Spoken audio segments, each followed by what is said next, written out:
Adobe Premiere Pro থেকে video এডিটিংয়ের বেশ কয়েকটা প্রজেক্ট ব্রেকডাউন দেখেছিলাম, যেগুলো আমরা ভিডিও এডিটিং পারপাসে করেছি।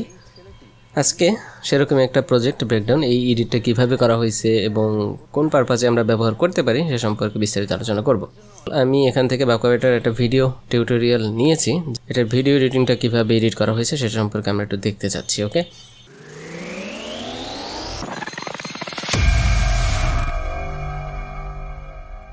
ফার্স্ট অফ অল আমি এখান থেকে যে ভিডিও ক্লিপটা আছে সেটা এখান থেকে টাইম লাইনে নিয়ে আসি, দেন এটা জুম ইন করে নিই, দেন এটাকে অল্ট প্রেস করে ডুপ্লিকেট করি। ডুপ্লিকেট করতে আমাদের প্রয়োজন হবে, এজন্য এটা অল্ট প্রেস করে চেপে ধরে ডুপ্লিকেট করে নিয়েছি।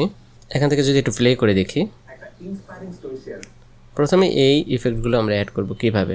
একটা ইন্সপায়ারিং স্টোরি শেয়ার করি এবং সেটা তার যে সাবজেক্ট আছে তার পিছনে কীভাবে গেছে। ওকে, মূলত অ্যাডোবি প্রিমিয়ার প্রো থেকেই ম্যাক্সিমাম ভিডিও এডিটিং করা যায়। আপনি যদি অ্যাডোবি প্রিমিয়ার প্রো থেকে বস হয়ে থাকেন তাহলে আদার্স কোনো ভিডিও এডিটিং আপনার দরকার হবে না এই সব ভিডিও এডিটিংয়ের ক্ষেত্রে। বাট টাইম কনজিউমিং এবং পারফেক্টলি করতে গেলে আপনার অ্যাডোবি আফটার ইফেক্টের সফটওয়্যারের মাঝে মাঝে প্রয়োজন হবে। তাছাড়া যদি আপনি একটু সময় নিয়ে কাজ করেন তাহলে অ্যাডোবি প্রিমিয়ার প্রো থেকে আপনি মোস্ট অফ দ্য কাজ করে ফেলতে পারবেন। ওকে, তো অ্যাডোবি প্রিমিয়ার প্রো থেকে এই প্রজেক্টটা ব্রেকডাউন করতেছি। ওকে, তো ফার্স্ট অফ অল এখান থেকে একটা টেক্সট আসছে, আমরা একটা টেক্সট সিলেক্ট করে দেবো।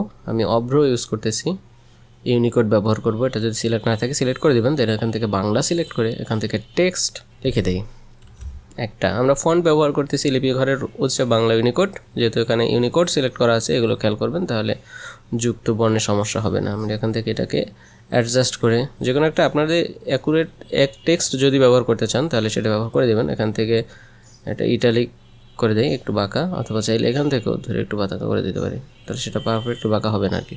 ওকে ডান, দেন এটাকে কালারটাকে চেঞ্জ করতে পারি। কালার পিকার থেকে কালার নিয়ে নিই, পিক করে এই কালারটা নিয়েই, এবং এখান থেকে শ্যাডো, ব্যাকগ্রাউন্ড লাগবে না, স্ট্রোক দিয়ে দিতে পারি একটু হালকা করে, এবং শ্যাডো এই দুইটা দিয়ে দিতে পারি 5, তাহলেই মোটামুটি অ্যাডজাস্ট হয়ে যাবে আর কি। এবং শ্যাডোটাকে একটু বাড়াতে পারি, স্ট্রোক শ্যাডো দুটোকে একটু বাড়াই দিই প্লাস দিয়ে, এবং চাইলে এখানে গ্রাডিয়েন্ট কালার ইউজ করতে পারি। আমরা এগুলো সম্পর্কে বিস্তারিত পরে আলোচনা করবো। ওকে, দেন হচ্ছে টেক্সট পারফেক্ট। ওকে ডান, তাহলে এই পজিশনে সে স্থির রয়েছে টেক্সট, এটাকে একটু বাড়াই দিই, জুম করি। এই পজিশনে সে স্থির অবস্থানে আছে, টেক্সটটা উঠে, তাই না? এই পজিশনে স্থির আছে। আমরা একটু সাউন্ডটাকে মিউট করে দিই। ওকে, এখান থেকে একটা কি ফ্রেম অ্যাড করবো, জুম ইন করি, এখান থেকে টেক্সটটাকে এক্সপ্যান্ড করি। দেন হচ্ছে আমরা মোশন থেকে যাব না, যাব হচ্ছে ট্রান্সফর্ম থেকে। এই যে ট্রান্সফর্মের স্কেল যেটা, এটাকে করি একইভাবে এখান থেকে অপাসিটিটাকে 100 করে দিই। অপাসিটি যেহেতু কমবে, দেন একটু সামনের দিকে যাই এবং দেখুন আস্তে আস্তে করে এটা নিচের দিকে নামতেছে, এখানে ভ্যানিশ হয়ে যাচ্ছে এই পজিশনে। তাহলে এটাকে নিচের দিকে নিয়ে আসি, কতটুকু নামছে এই পজিশনে। ওকে, এবং এখান থেকে এটার ভ্যালুটা 0 হয়ে গেছে, অপাসিটি 0। ওকে ডান, আর একটু নিচে নামাই। তাহলে আমরা যদি এখন একটু প্রিভিউ দেখি, এই যে টেক্সটটা এখানে উপরে উঠতেছে। ওকে, এটাকে একটু স্মুথ দেখার জন্য আমরা কার্ভটাকে করে দিতে পারি। এই স্কেলটা এখানে প্রয়োজন হবে না, আমরা ডিলিট করে দিই। তো এই কার্ভটাকে দিই, দুইটাকে সিলেক্ট করে right click, then temporary interpolation, ease in, এবং শুরুর দিকের যেটাকে দিই ইজি আউট। ওকে ডান, দেন চাইলে এখান থেকে কার্ভটাকে বের করে একটু স্মুথ শুরুর দিকে এটা দেখতে পারি। আই থিঙ্ক পারফেক্ট হবে। এবার একটু প্রিভিউ দেখেন। ওকে, দেখুন অলমোস্ট কাছাকাছি একইভাবে এখানে উঠছে। ওকে, এ করলে এখান থেকে কার্ভটা একটু বাড়াই দিই দিকে। এবার দেখি, ওকে ডান, পারফেক্ট। দেন এখান থেকে এই পজিশনে ফ্লাশার্ট হয়ে একটা ট্রানজিশন ব্যবহার হয়ে টেক্সট চলে আসছে, পিছনে একটা হচ্ছে রেক্ট্যাঙ্গেল শেপ, শুরু থেকে দুই দিকে স্প্রেড হচ্ছে। ওকে, তো প্রথমে রেক্ট্যাঙ্গেল শেপটাকে ড্র করে নিই, দেন এখান থেকে সিলেক্ট থাকলে এটা ওইটার ভিতরে হচ্ছে ড্র হয়ে যাবে। আমরা এখান থেকে পাশ সাইডে ক্লিক করে ডিসিলেক্ট করে নেব, দেন হচ্ছে রেক্ট্যাঙ্গেল শেপ ড্র করে নিই। আমি একটু সামনের দিকে যাই যে এটা আরও বাড়বে কিনা, তাহলে পূর্ণাঙ্গটা নিয়ে নিই। ওকে, দেন ডান। এখন দেখেন আরেকটা লেয়ার এখানে তৈরি হয়ে গেছে অলরেডি। দেন কালারটাকে এখান থেকে চেঞ্জ করে দিই, অথবা চাইলে এখান থেকে পেন টুলের মাধ্যমে আমি রিকোয়ার কালার দিয়ে দিতে পারি। ওকে ডান, এটা ওটা স্ট্রোক কালার দিই, শ্যাডো চাইলে এখান থেকে বাড়ানো কোনো যায়, কী পরিমাণ শ্যাডো দেখতে চাই, কোন দিকে দেখতে চাই। ওকে, এবং এখান থেকে এটা করে এবং শ্যাডো কালারটা চেঞ্জ করে দিই, এখান থেকে হোয়াইট করে দিই। ওকে, পারফেক্টলি ডান। শ্যাডোর সাইজ এটাকে কমাই দিই, 20 আছে, 10 করে দিই। গুড। দেন এটা হচ্ছে সাবজেক্টের পিছনে যাবে, এখান থেকে দুইটা কপি করেছিলাম আমরা। আচ্ছা, এটাকে একটু রোটেট করি, পরে আমরা সাবজেক্ট নিয়ে দেখব আর কি। দেন এটা হচ্ছে অ্যানিমেশন অ্যাড করব, শেপ লেয়ার, এটা এক্সপ্যান্ড। দেখবেন এখানে অ্যাঙ্কর পয়েন্টটা মিডল পয়েন্টে যদি না থাকে তাহলে কিন্তু পারফেক্টলি অ্যানিমেশন হবে না। তো এটা মিডল পয়েন্টটা না থাকলে মিডল পয়েন্টে নিয়ে নেবেন, এখান থেকে ট্রান্সফর্ম টিকমার্ক উঠাই দেয়। দেন হরিজন্টাল এবং ভার্টিক্যাল, এখান থেকে হরিজন্টাল একটা কি ফ্রেম অ্যাড করে দিই এবং এটা থাকবে এই পজিশনে। আমরা এটাকে বাড়াই নিই পিছনের দিকে এবং কয়েকটা ফ্রেম পিছনে গিয়ে দেখবো যে কখন থেকে শুরু হয়েছে। আমরা এটাকে একটু ডিজেবল করে দিই এই লেয়ারটাকে। ওকে, দেখি কখন শুরু হয়েছে তার শেপিং ড্র, এইখান থেকে শুরু। ওকে, তাহলে একটা ব্যাকে যাই এবং এটাকে ইনেবল করে দিই। তাহলে এটা হচ্ছে এখান থেকে 0 করে দিই। তো আমরা যদি দেখি এটার সাথে সাথেই আমাদের এটা বেড়ে যাচ্ছে। তো পিছনেরটা হচ্ছে একটু দ্রুত বেড়ে যাচ্ছে, এর জন্য হচ্ছে আবারও আমরা কার্ভ ইউজ করব। এটাকে সিলেক্ট করে রাইট ক্লিক করে ইজি ইন এবং এটাকে সিলেক্ট করে ইজি আউট, এক্সপ্যান্ড করে কার্ভটাকে বের করব। দেন হচ্ছে এবার দেখেন অলরেডি ডান এই পর্যন্ত। এবার আমরা একটা প্রিভিউ দেখি। ওকে, অলমোস্ট কাছাকাছি, আরেকটু ইয়ে করলে পারফেক্টলি হয়ে যাবে। মানে সেম অ্যানিমেশনে যদি দেখতে চাই তাহলে এটা আমাদের উপরে নির্ভর করবে আমরা কিভাবে দেখতে চাচ্ছি। ওকে, ডান। দেন হচ্ছে একটা টেক্সট উপর থেকে চলে আসছে, আমরা একটা টেক্সট লিখে দেবো, এটাকেও ডিসিলেক্ট করে দিই সাইডে ক্লিক করে। দেন হচ্ছে নতুন করে একটা টেক্সট নেব। দেন এখান থেকে বাংলা লেখা আছে, এটাকে ইংলিশ করে দিই। ওকে, ইন ইংলিশ। দেন হচ্ছে টেক্সট নিচে বসাই, পরে উপরে বসাই দেবো। দেখুন নিচ থেকে আরেকটা লেয়ার কিন্তু এখানে সিলেক্ট হয়ে গেছে। এই যে লিখে দেই ইন্সপায়ারিং, INSPI। আপনাদের রিকোয়ারমেন্ট ফন্ট অনুযায়ী যে ফন্ট দিতে চান সেই ফন্ট এখান থেকে সিলেক্ট করে নেবেন। আমরা একটু দেখি, আমরা বলতে এই ফন্টটাকেই রাখি, যদি অন্য কোনো ফন্ট দিতে চান তাহলে এখান থেকে ফন্ট সিলেক্ট করে দেন ইউজ করা যাবে। ওকে, দেন কালারটাকে হোয়াইট করে দিই। ওকে, দেন এটার কালারটা তো ইয়ে ছিল,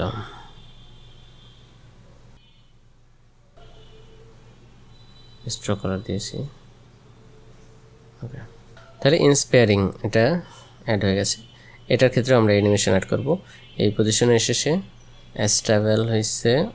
ওকে, বাড়াই দিই একটু, এই পজিশনে এসে তো। ওকে, এখানে একটা কি ফ্রেম অ্যাড করে দিই, টেক্সট অ্যানিমেশন। আবারও ট্রান্সফর্মে যাব, আমরা ট্রান্সফর্ম থেকে ম্যাক্সিমাম করব। ওকে, স্কেল দরকার হয় না। ওকে, পজিশন এবং অপাসিটি এই দুইটাকে 100। কয়েকটা ফ্রেম সামনে গিয়ে এই পজিশনে আর একটু সামনে বাড়াই। ওকে, এই পজিশনে অপাসিটি 0 হয়ে গেছে এবং উপরে উঠে গেছে। আমরা উপরে নিয়ে যাই এবং অপাসিটি 0 করে দেই, সেই সাথে একটা ইফেক্টও ব্যবহার করা হয়েছে এখানে, তাই না? এইবার দেখি। ওকে, নিচে চলে আসছে। তো এটাকে স্মুথ দেখানোর জন্য এইটা প্রথমে দ্রুত হয়ে আসছে, এখানে দ্রুত এখানে চলে আসছে। এখানে একটা ইফেক্ট ব্যবহার করা হয়েছে, জুম ইফেক্ট এবং হচ্ছে Gaussian blur effect. Premiere Pro এবং বিভিন্ন সফটওয়্যারের উপর নির্ভর করতে এটা ইফেক্টটা যদি আমরা ট্রানজিশনে দেখতে চাই তাহলে ইজিলি দেখতে পাবো যে কোন ট্রানজিশনে কোন ইফেক্টটা ব্যবহার করছে। একটু ভিডিও ট্রানজিশন, দেন হচ্ছে এখান থেকে স্কেলও ব্যবহার হয়েছে। আমরা যদি এখান থেকে কি ফ্রেমে যাই, নেক্সট কি ফ্রেম, এখানে একটা স্কেলের কি ফ্রেম ব্যবহার করে দিই এবং ব্যাকে যাই, দেন হচ্ছে এখান থেকে আরেকটা কি ফ্রেম অ্যাড করে দিই। আচ্ছা, শুরুর দিকে যদি যাই, এই পজিশনে ব্যবহার করা হয়েছে গাউসিয়ান ব্লার। আমরা চাইলে গাউসিয়ান ব্লার ইউজ করতে পারি এবং শুরুর পজিশন অনেক বড় ছিল, এটার স্কেলটাকে বাড়াই দিতে ইউজ করে Gaussian blur, GAU, apply to that text inspiring. Then হচ্ছে গাউসিয়ান ব্লার সিলেক্ট করে দিই, এখান থেকে এটাকে এক্সপ্যান্ড করে ব্লাইন্ডনেস বাড়াই দেবো। ব্লাইন্ডনেস বাড়াই দিই একটা কি ফ্রেম অ্যাড করে, এটা হচ্ছে শুরু পজিশন আই থিঙ্ক। এটা ফ্রেম সামনে গিয়ে এখান থেকে এটার ব্লাইন্ডনেস বাড়াই দিই। এই যে এইবার দেখেন পারফেক্টলি কিন্তু হইতেছে। বেশি এটাকে স্কেল বেশি ইয়ে হয়ে গেছে, আমরা স্কেলটাকে একটু কমাবো। টেক্সটে যাই এবং এখান থেকে স্কেল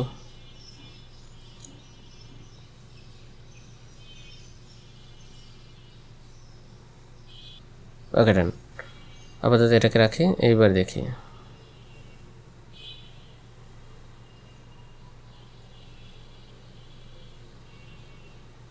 ওকে, অলমোস্ট পারফেক্ট হয়েছে। এটা ইন্সপায়ারিং টেক্সটের ক্ষেত্রেও আমাদের শ্যাডো তারপরে আদার্স ইয়েগুলো আমি ব্যবহার করতে হবে। তাহলে আমরা যদি আমাদের ইয়েটা দেখি, এরপর আছে স্টোরি ইন্সপায়ারিং স্টোরি একই ভেতরে আমাদের একটা টেক্সট দিয়ে দিই স্টোরি, সবগুলো ডিসিলেক্ট করে দেন হচ্ছে লিখে দিই স্টোরি STORY। যেখানে একটা ফন্ট সিলেক্ট করে দিবেন, ওকে, দেন একটু উপরে বসাই, এইখান থেকে এটা আছে। ওকে, কালারটাকে চেঞ্জ করি, এস্টো কালারটাকে বাদ দিই, এখান থেকে এই কালারটাকে দিয়ে দিই। এটাকে শ্যাডো, এটাকে উপরে নিয়ে যেতে পারি। শ্যাডোটা কোন দিকে থাকবে, এই যে এইদিকে, এবং ওখান থেকে শ্যাডো কালার আর একটু হোয়াইট করি, এবং এখান থেকে স্টোরি, এটাও কিন্তু অ্যানিমেট হয়েছে, তাই না? আমরা দেখি কোন জায়গায় এসে স্টেবল হয়েছে, সেটা একটু সিলেক্ট করে বের করি।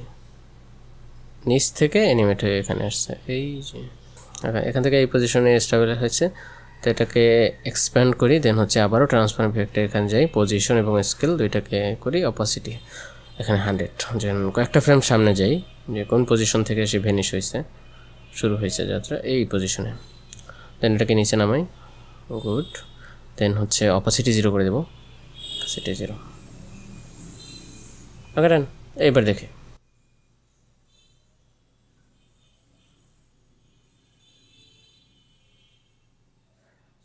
দেখুন এখান থেকে এই টেক্সটটা কিন্তু নিচের দিকে যখন গেছে তখন হচ্ছে ব্ল্যাক হয়ে গেছে।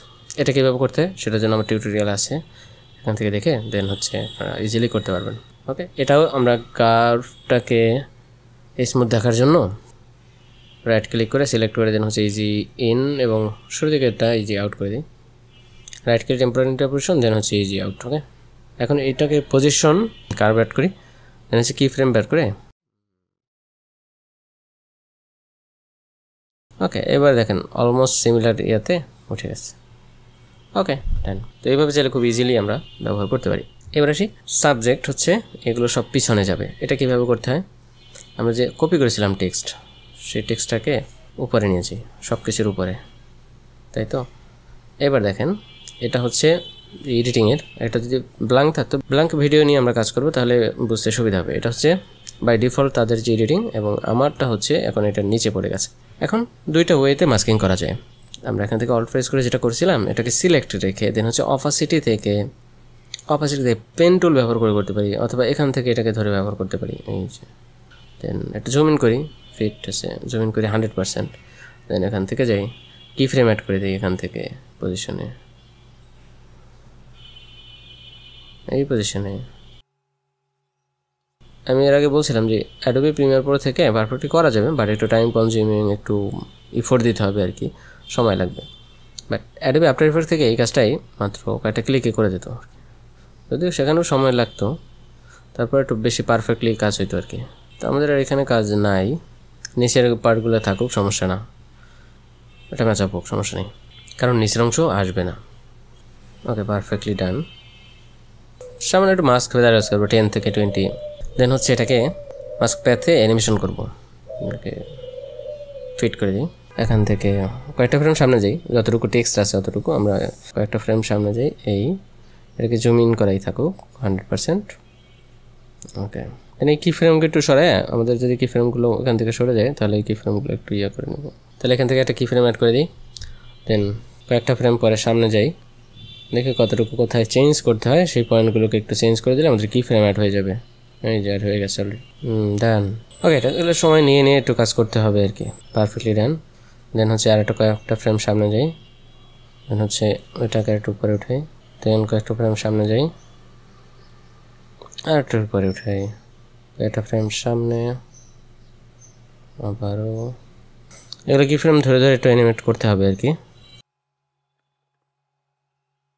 তাহলে দেখবেন ইজিলি হয়ে গেছে আর কি। আমরা অনেক দূর পর্যন্ত করেছি, এত দূর লাগবে না আর কি। ওকে, তো দেখি কত দূর কাজ হয়েছে।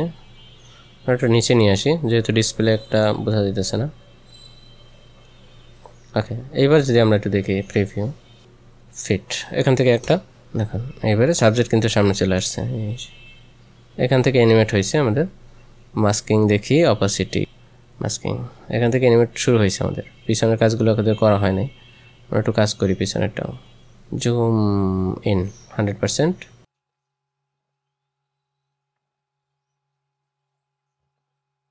ওকে ডান। এখন যদি একটু প্রিভিউ দেখি আমরা ফুললি, দেখুন দেখুন সাবজেক্টটা কিন্তু এখন লেখার যে সামনে চলে আসছে অলরেডি। তাহলে এই প্রজেক্টটা আমরা কিন্তু ইজিলি করতে পারি। ওকে, এখানে তাদেরও যে টেক্সটগুলো আছে আমারও সেই একই টেক্সটগুলো এখানে অ্যাড আছে। দেখুন ডাবল টেক্সট বোঝা যায়, যেমন এখান থেকে দুইটা টেক্সট, একটা টেক্সট উপরের কারোটা হচ্ছে আমার। আমি যদি কালার চেঞ্জ করে দিই তাহলে ইজিলি বোঝা যাবে। আমি একটু কালার চেঞ্জ করে দিই, সাপোজ এখান থেকে কালারটাকে আমি রেড করে দিই, হোয়াইট করে দিই, তাহলেও বুঝবেন। ওকে, স্টোরির ক্ষেত্রে আমরা চেঞ্জ করে দিই কালারটা, রেড দিয়ে দিই, তাহলে বুঝবেন ভালো। ইন্সপায়ারিংয়ের ক্ষেত্রে দিয়ে দিই ইন্সপায়ারিং, কী দিব, এই কালারটা দিয়ে দিই, গুড।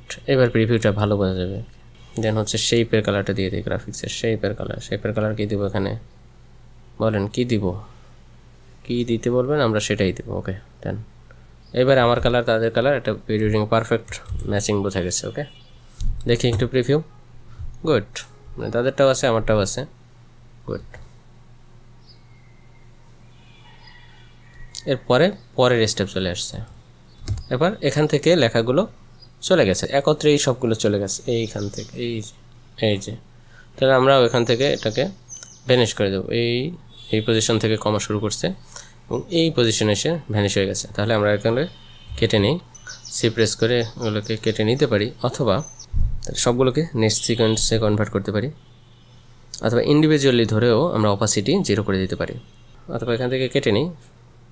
যত প্রজেক্ট ছোটো হয় ততই ভালো, এগুলো পরে ব্যবহার করা যাবে। দেখে এখান থেকে খুব সহজেই ক্রস ডিজলভ ইফেক্ট ব্যবহার করতে পারি, যে ভ্যানিশ হয়ে যাবে, এই যে ভ্যানিশ হয়ে আস্তে আস্তে যাইতেছে। তো এটা ইন্ডিভিজুয়ালি ধরে আমরা অপাসিটি কমাই দিই, ইন্ডিভিজুয়ালি ধরে অপাসিটি কমাই দিতে পারি, অথবা সবগুলো একত্রে নেট সিকোয়েন্স করে একত্রে হয়ে যেত আর কি। অথবা ইফেক্টস অ্যান্ড কন্ট্রোলে গিয়ে সার্চ করতে পারি ক্রস ডিজলভ এটা এর প্রত্যেকের শেষে বসাই দিতে পারি। এটা খুবই সংক্ষিপ্ত, এর জন্য একেবারে শেষ মুহূর্তে বসাই দিই। স্টোরি দেখুন, স্টোরিটা কিন্তু এই যে যাচ্ছে আস্তে আস্তে করে, তাই না? একইভাবে এটাও দিয়ে দিই। অনেকগুলো প্রসেস আছে, অর্থাৎ আপনি যদি কাজ জানেন তাহলে অনেকগুলো ওয়ে আপনি নিজেই বের করতে পারবেন। এবার যদি আমরা এটা করে সবগুলো একত্রে চলে যাচ্ছে ক্রস ডিজলভ। ওকে, তো এইভাবে চাইলে এই প্রজেক্টের প্রথম ব্রেকডাউন এটাভাবে করতে পারেন আমরা চাইলে। ওকে, তো আজকে পর্যন্তই, আমরা পরবর্তীতে ব্রেকডাউন যেটা আছে এটা নিয়ে কাজ করব।